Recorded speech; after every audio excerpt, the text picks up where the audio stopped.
In 2024, Food and Wine magazine is teaming up with Lindblad Expeditions-National Geographic on a special series of culinary adventures along the Columbia and Snake Rivers. In addition to the normal, exciting itinerary offered, there will also be an intensive food and wine component to each of these cruises.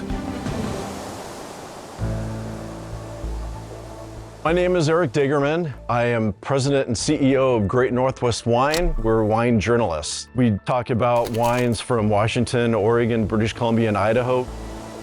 In 2024, I'm going to be on board, and my role is to give people somebody that they can talk to about wine, about the vines that we sail past, about the food aspect of it. One of the things I really appreciate about wine is the opportunity to actually taste the history of an area. You learn about the culture of the area, you learn about the soils, about geography. One of the charms of the Pacific Northwest is that because of the climate, you can pretty much produce world-class wines from any variety that is out there on the planet. Oregon Pinot Noir is world famous. In Washington, we are literally standing in Cabernet Sauvignon country, but there's also great Sauvignon Blanc that's grown and produced here. So the executive wine editor for Food and Wine has really done a nice job of showcasing some of the best wines from the Pacific Northwest. It's a very thoughtful list and represents an amazing snapshot of some of the best wines that are being produced here, and you'll get to taste those for yourself. You want to build your menu around the ingredients that shine in the area that you are in. So in the case of the Pacific Northwest, we kind of gravitate to seafood.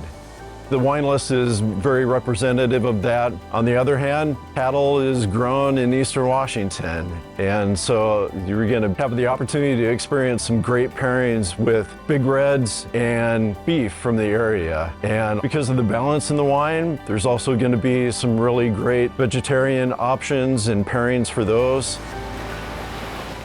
Whether you get on board in Portland or in Clarkston, Washington, you'll be covering a lot of the area that Lewis and Clark sailed. You'll be going through a series of locks. You will be cruising along the rivers where vines are growing on both sides. You will actually see remnants of the Ice Age floods and its volcanic soils that allows the vineyard managers to control the irrigation to get the grapes exactly the way the winemakers want them.